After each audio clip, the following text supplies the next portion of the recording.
Bagas dito sila na. Sinayin namin dito. Yun, nadala, bumalik. Kumuha po ulit ang isa. Grabe pala.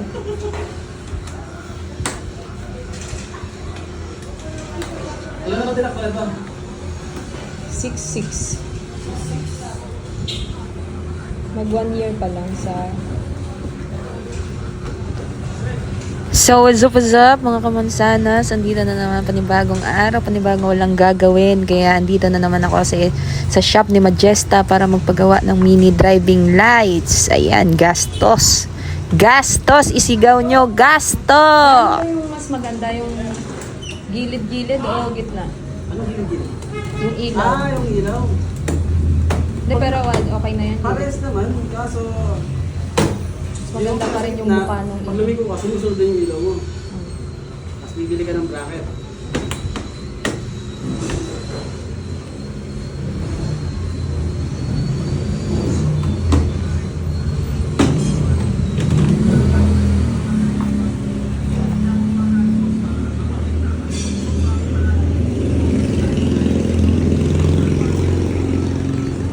Masubulas tayo. Alam niyo na po ba yun? Masubulas? So guys, ayan, yung pinakabit po natin, yung napili po nating mini driving light is Senlo X1 GT. Kasi nakapromo po ngayon si Majesta Kites dito sa QC. So kung tatanungin niyo po ako kung bakit X1 GT yung napili ko, aside sa nakapromo po sila, is siya po yung kasunod ng X1 Plus Senlo. And meron siyang 70 watts, 35-35 each, and meron siyang 10,800 lumens.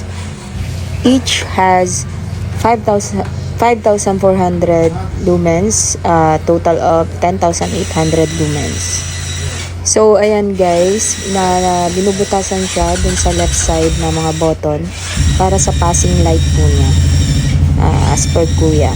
So, ayan, virgin po yung motor ko, kaya si kuya po yung first na nakakalikot sa motor ko. Yeti! Yes, sir! Ayan. Ayan. Nilagay niya lang po muna yung bracket. Ayan. Kitang-kita naman po dyan. Mamaya niya pa po yan ikakabit. Aayusin yung mga kuryente.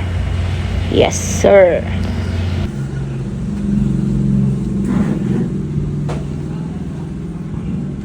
So, habang nanonood po ako, nakikita ko naman po na sobrang galing ni kuya magkabit ng mga wirings at sobrang linis niya magkabit.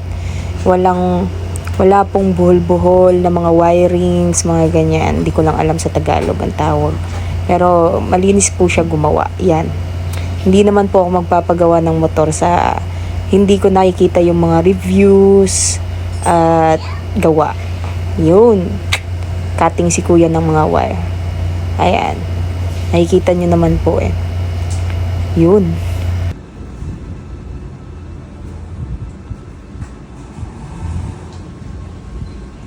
Sunod ko na balik dito, may yayayain na ako. Sino naman? Kaibigan ko. Okay, so then? Na hikayatin ko rin siya magpaiso. Paisman. Para pag nagpakabit ako horn, sabay na yun sa kanya. Ilaw tsaka horn.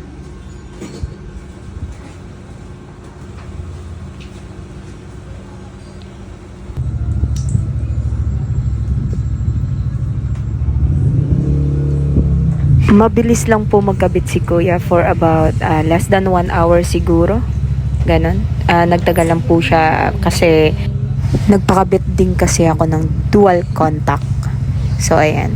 Pina-stack ko yung white light, then signal light, right and left turn is yellow. So, ayan.